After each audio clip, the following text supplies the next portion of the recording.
कहानी जब अरावली रोई। अरावली कोई साधारण पहाड़ नहीं थी।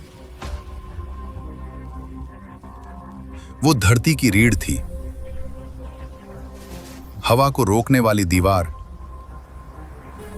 पानी को थामने वाला हाथ, जंगलों को सांस देने वाली छाया। करोड़ों वर्षों से वो चुपचाप खड़ी रही, न शिकायत न दावा। उसकी गोद में जंगल पले, हिरण, मोर, तेंदुए सब उसे मां की तरह जानते थे। उसकी चट्टानों में पानी सोया रहता था, जो समय आने पर धरती को जीवन देता था। दूर एक शहर बढ़ रहा था, दिल्ली, कंक्रीट, लालच और भूख के साथ। शहर को जमीन चाहिए थी, पत्थर चाहिए थे और अरावली रास्ते में खड़ी थी।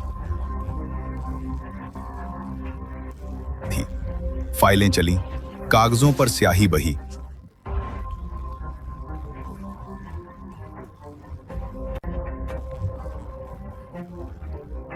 और एक दिन आदेश आ गया, अरावली की कटाई होगी। पहली मशीन चली तो धरती कांपी। पहला धमाका हुआ तो जंगल चीख उठा।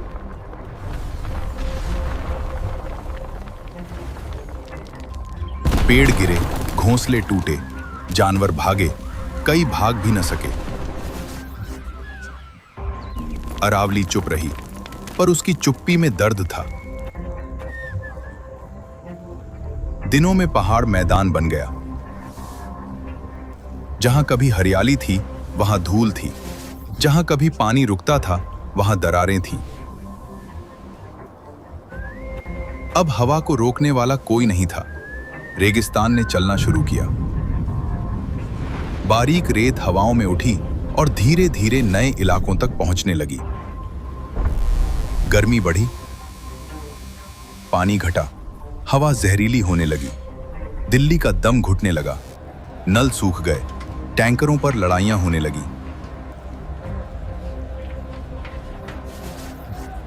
बीमारियां बढ़ी, सांस लेना बोझ बन गया।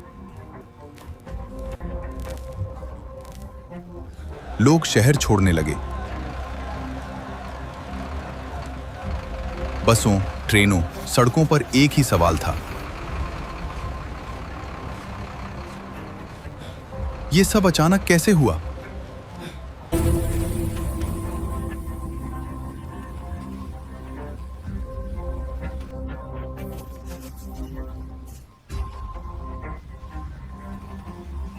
पर यह अचानक नहीं था।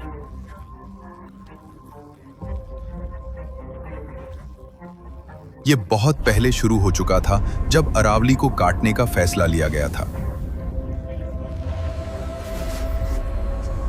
एक दिन खाली होती दिल्ली में एक बूढ़ा आदमी रुका। उसने जमीन से थोड़ी मिट्टी उठाई, वही मिट्टी जो कभी अरावली की थी। उसकी आंखें भर आईं। वो बुदबुदाया, हमने अपने ही रक्षक को मार दिया।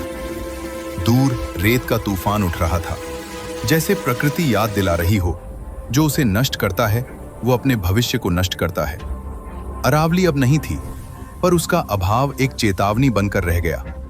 अब भी वक्त है, पर कितना, ये कोई नहीं जानता।